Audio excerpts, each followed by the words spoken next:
Welcome to the Louisiana Business and Industry Show. And now your host, Tim Johnson. The Louisiana legislature has spent a record number of consecutive days in two special sessions and a regular session in the first half of 2016. Over $2 billion in taxes have been raised, and a considerable amount of that will impact the business community. Stephen Waguespack, president of the Louisiana Association of Business and Industry, joins us when we return on the Louisiana Business and Industry Show.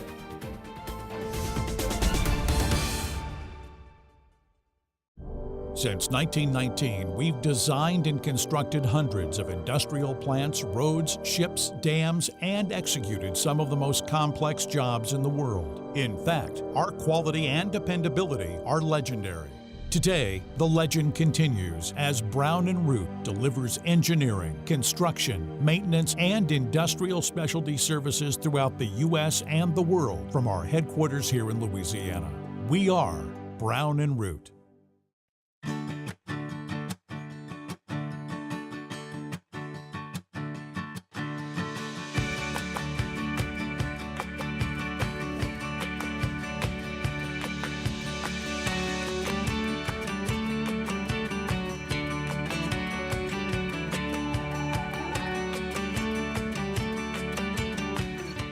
In Baton Rouge, see your good neighbor State Farm agent Brady Flavin for your insurance and financial needs.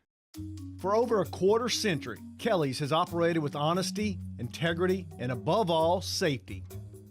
Kelly's features a fleet of quality equipment operated by dedicated, safety-minded employees skilled in land clearing, above-ground right-of-way maintenance, vegetation control, station yard and manned facility maintenance, above-ground pipeline support, and more.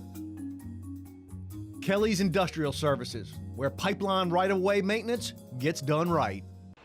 Consumers and property owners with construction projects can have a successful result or regretful experiences that could have been avoided. Before any construction project, verify licensure of the contractor and check references. Scammers will claim to be insured or bonded, so always check first. Download our app, LA Contractor, from the Android or Apple Store. Visit our website, lacontractor.org, or contact the Louisiana State Licensing Board for Contractors. We're here to help before things go wrong. Hire a licensed contractor. It's the law.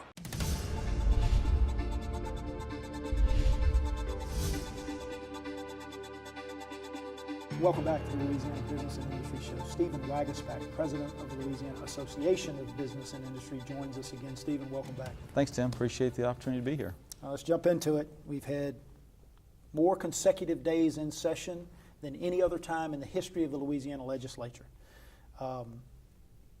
Two special sessions, a regular session, $2 billion plus worth of additional taxes raised.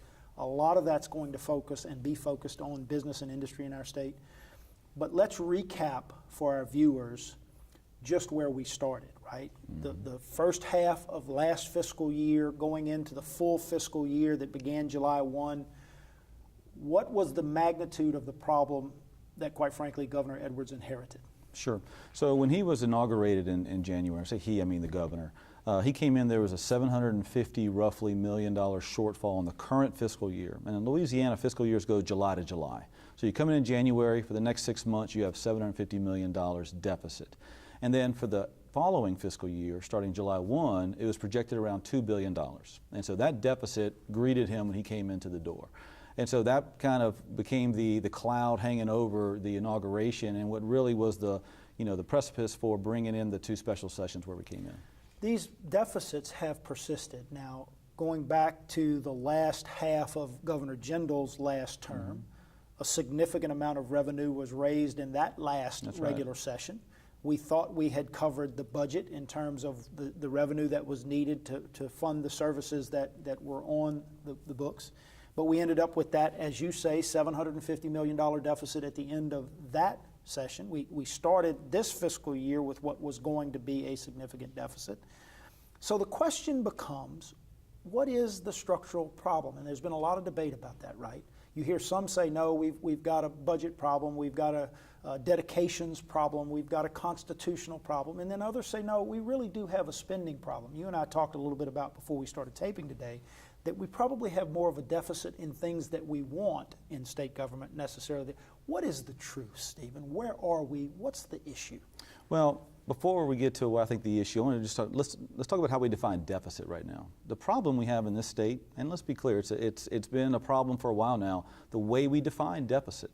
Right now in Louisiana, a deficit is the gap from what government wants to what government has. It's not about what government needs. It's not about the proper size of government to deliver an effective product for the taxpayers. Right now, we define a deficit. When the government says what they want, if they don't have it, that's a deficit. That's a problem. That's a problem because you can't ever dig out of that hole. That is a bottomless pit. You can't tax your way out of that. So that is the biggest problem we have, how we define deficits.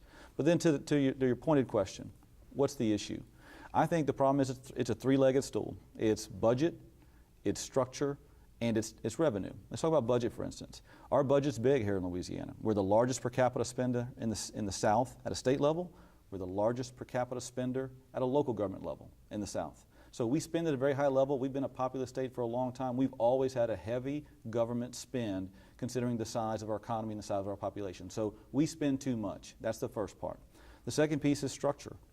Right now in our budget, most of the dollars we spend are locked up, dedicated. It's cruise control spending out of Baton Rouge. It doesn't get the appropriate oversight.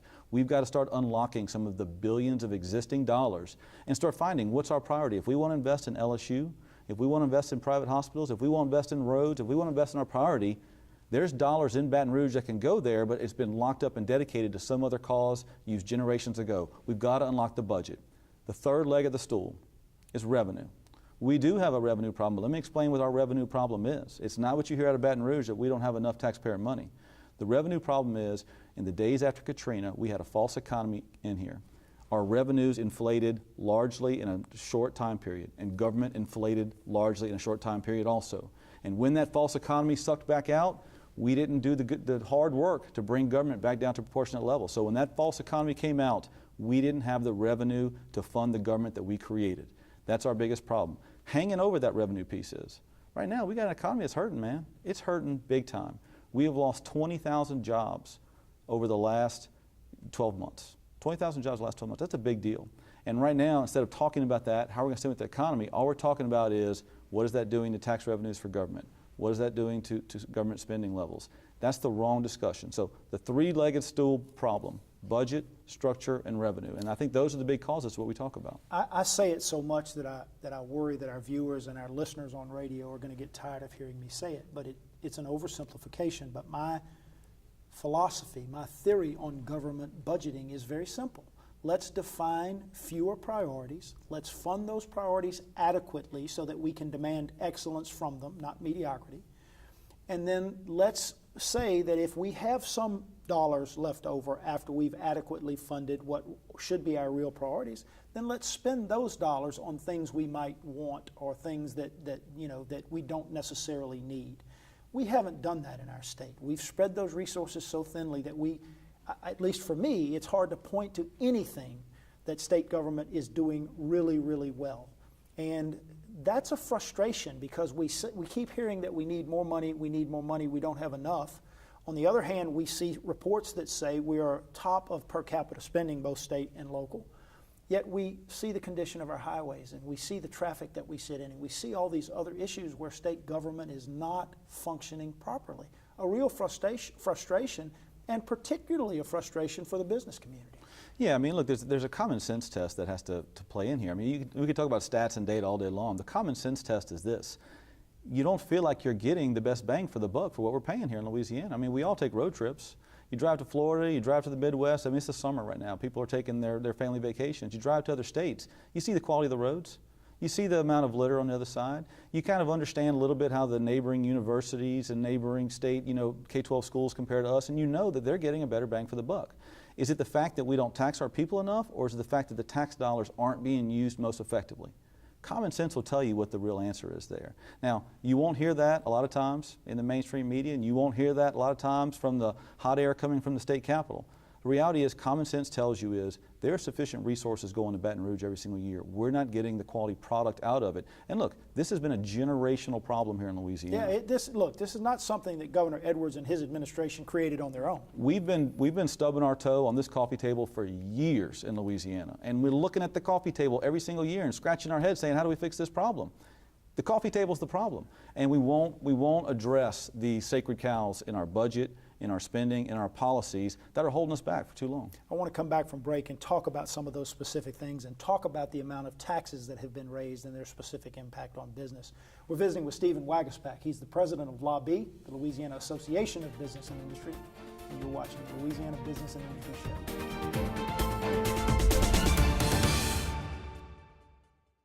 It might be one of the most efficient, most effective methods of communications we've ever used.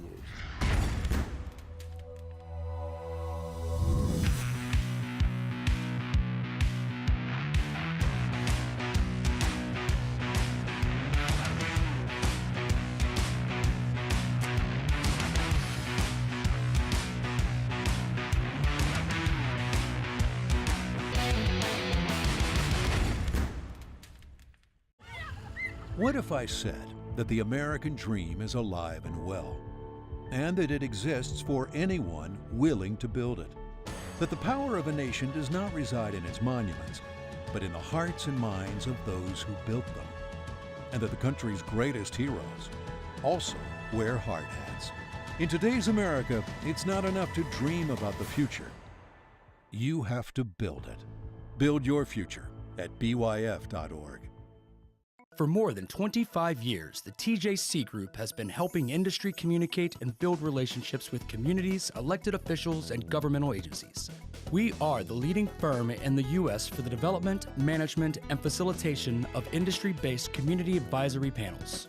Whether you're building a new facility or you manage an existing business, let us put our community and governmental relations experience to work for you. The TJC Group, facilitating solutions for business and industry. Spadel's Florist was founded over 30 years ago. From my mom's kitchen, we have grown into one of the largest florists in this area. There's a sense in our community that you stick together. Good times or bad, and oil and gas is part of that family. They're my neighbors, they're my customers, they're the person I'm sitting next to at church. If oil and gas is doing well, all of our businesses are doing well. We are Louisiana Oil and Gas.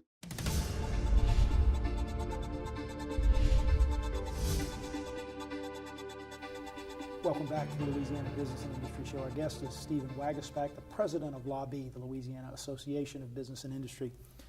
$2+ billion in taxes have been raised this year alone.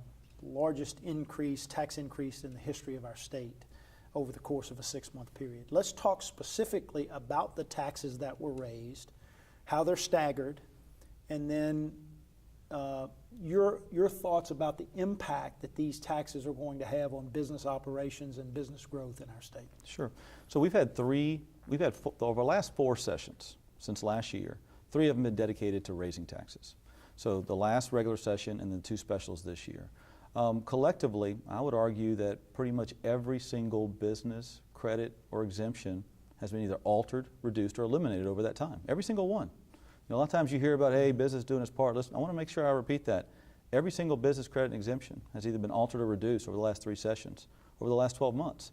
That is a significant change to our tax code that no one can credibly tell you what that will do to our economy, what that will do to growth and expansion. We're going to have to simply wait and see what the downside impact on the private sector is. But for the government, what I would tell you is if you look at the new clean penny that the governor proposed, sales tax, the new sales tax penny, half of that was on individuals. So about $500 million of that was on individuals. The other half was on business.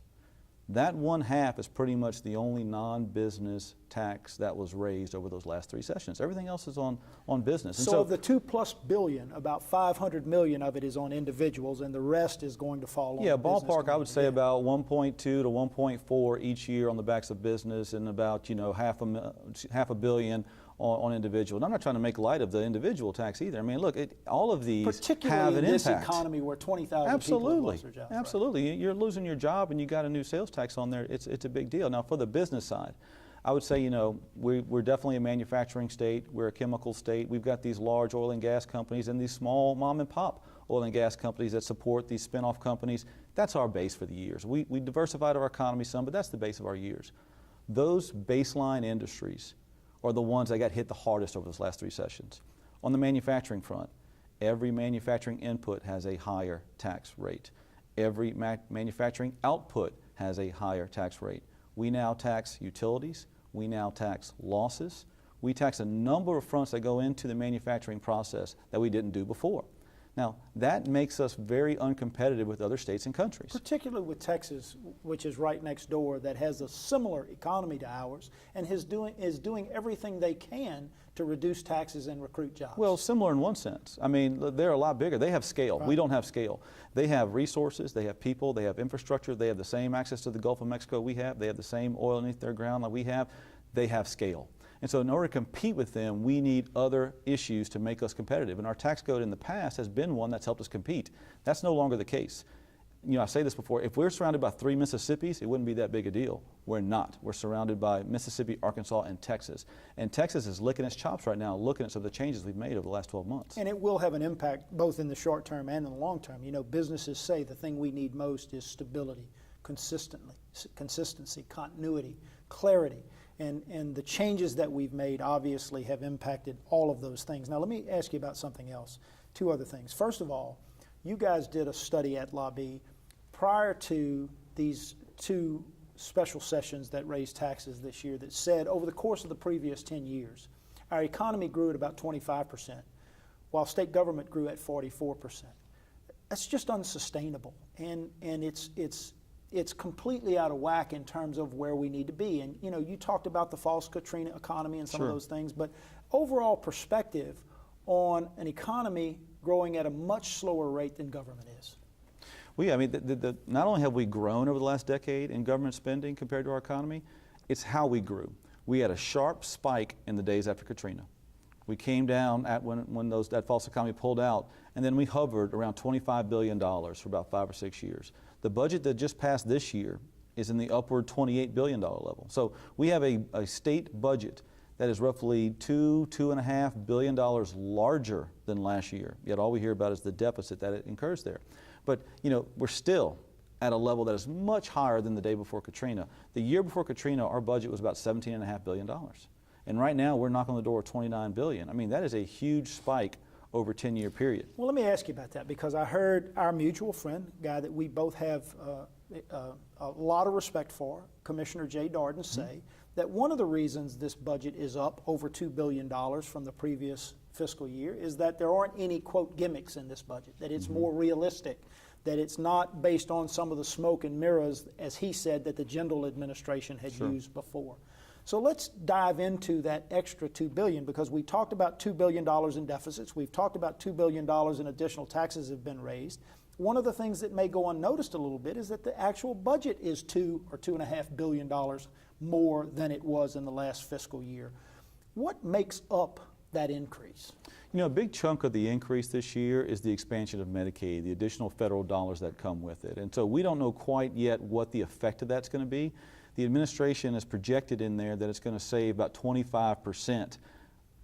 We'll see if that number comes in, but long term, that's what they're hoping for on that save. So we'll have to see whether those additional dollars coming in have the savings impact that we see. There's a lot of folks that have very skepticism on that number, but we'll have to wait and see. If you just take out the federal dollars, though, with the new revenue increases and tax increases, you have about anywhere, we haven't seen the final fiscal office numbers yet, but it'll be like $300 and $500 million in new state revenue that we brought in there. State spending from the general fund. And so that's the numbers we have right now. You know, it's interesting to follow all of that, and we'll have to see the impact of it. One of the concerns, obviously, is even though we've raised these taxes, even though we've done these things to shrink government, obviously much less, even though it's, you know, we see the numbers continue to grow. What is this going to look like in 6 months, and what are those deficits going to be? One of the things you guys got criticized for is that you wanted to hold the line on tax increases and revenue increases, but that you didn't offer any new solutions. We know for a fact that that's not necessarily the case, and we come back from the break, that's what I want to address. We're visiting with Stephen Waguespack. He's the president of LBIS, the Louisiana Association of Business and Industry, and you're watching the Louisiana Business and Industry Show. promoting workplace safety and family wellness. That's our motto at Gulf Coast Occupational Medicine. The Gulf Coast staff is made up of some of the most knowledgeable and hardest working medical professionals in Louisiana. We care about your safety and your bottom line. With 8 convenient locations in the greater Baton Rouge area, our services include injury management, physical exams, medical surveillance, and substance abuse testing. For more information, visit us on the web at gcombr.info and ride the wave to safety. For more than 20 years, the TJC Group has been helping companies assess their training needs and to develop programs that improve the effectiveness and productivity of their teams. Training doesn't have to be expensive or complicated. Let us put our experience and expertise to work for you. The TJC Group, facilitating solutions for business and industry.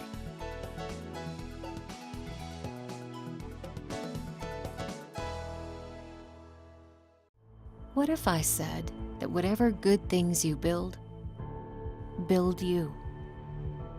And that in this economy, sweat never loses its value. What if I said that there isn't a challenge in the world too great for a craft professional with the right tools, and that the steps that lead from where you are to where you want to be can only be built by you? Build your future at byf.org. Keene Miller traces its roots to the dawn of the petrochemical industry in Louisiana. As the legal needs of the sector grew, our firm emerged as a leader in environmental law, economic development, real estate, employment, utilities regulations, and more. Today, these same clients and those new to our state continue to rely upon the firm and its attorneys for creative ideas, practical advice, and Louisiana know-how. Industrial strength law. Learn more at keenemiller.com.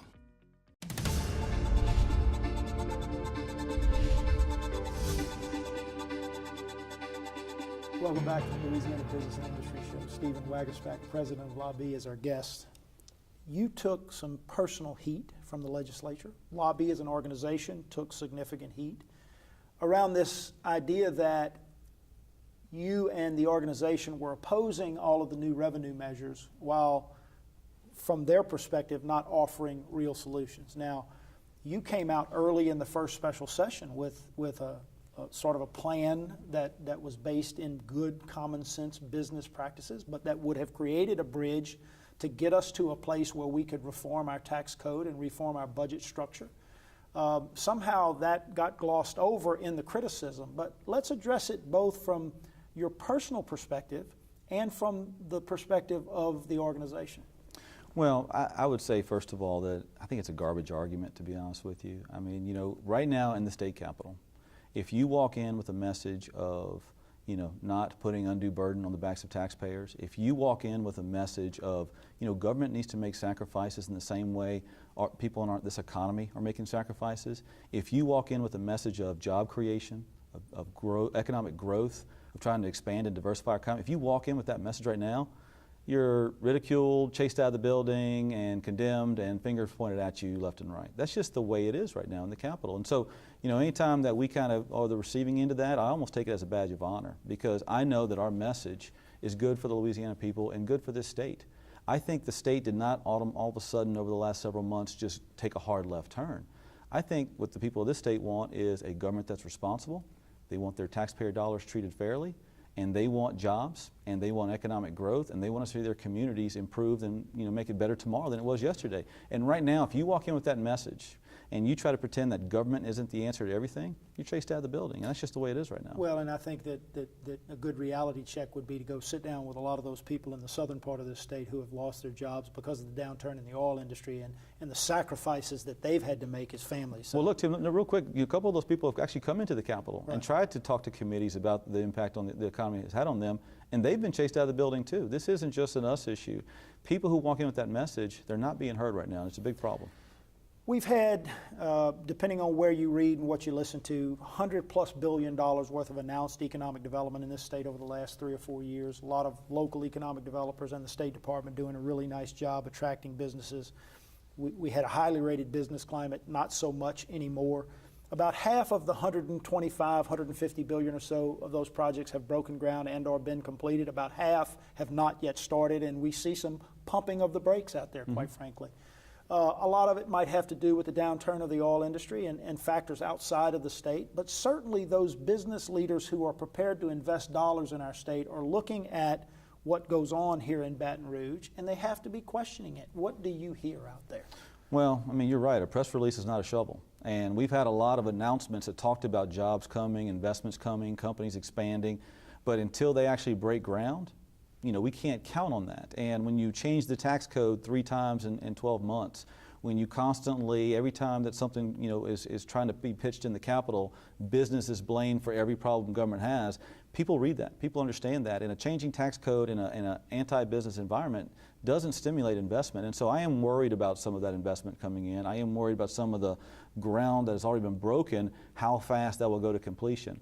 On top of what's happening here, we've got a soft U.S. dollar, we've got oil issues, we've got global unrest and a host of other fronts. And so there's other, you know, a myriad of issues impacting that, but I am worried about that plus $100 billion in announcements that we had. Will all of that come through? Because some of the signals we're starting to hear is there may be some softening of that. Well, there's no question but that there is. And the other thing is that we didn't even address future economic development and our ability to compete with places like Texas. We've got about a minute and a half left, so I want to hit a couple of things here, relatively quickly. 10-year industrial property tax exemption, one of the mainstays of economic development in our state, is being changed significantly. There are some concerns in the business community about that as well. Give us 30 seconds on that. 30 seconds is this industrial tax exemption has been the hallmark of our economic development efforts for years, for probably the last 20 years or so. It has made us competitive with Texas in ways that we couldn't be before. It is being changed. The rules are being rewritten as we speak. So we'll wait and see what the final outcome looks like, but there's a lot of concern out there that's going to make us uncompetitive with Texas. Before we go, about 30 seconds left now. One of the big issues obviously out there that we're hoping to see some good things from is this task force that's been created to review our budget and our tax policy in the state. What are your expectations there? What do you hope to see? I'm hopeful. There's some smart, good-minded folks on that task force, so I am hopeful. But let's be honest. We've had task forces in the past. We understand our issues in this state. We have a government that's too large, that's way too much involved in our lives. We have a budget that is overly dedicated and prevents us from investing in priorities. And we have a tax code that is good for government, bad for economic development, bad for expansion, bad for individual taxpayers. We know the issues. We can study it time and time again. Until we have the resolve to go in and try to make the tough decisions to change it, we're spinning our wheels. Stephen Waguespack, President of LBIS, always a pleasure. I think this is a record. You may be the person that's appeared on the Louisiana Business and Industry Show television more than anybody else, so we appreciate your time, buddy. I appreciate it. Let's keep an eye on what goes on down there. And listen, it's important that the business community get involved and that business leaders contact their legislators and people in authority to make their voices heard. It's critically important. Thanks again for being with us. Thank you. Appreciate it. That's a wrap, guys. Join us again next week at this very same time for another edition of Louisiana Business.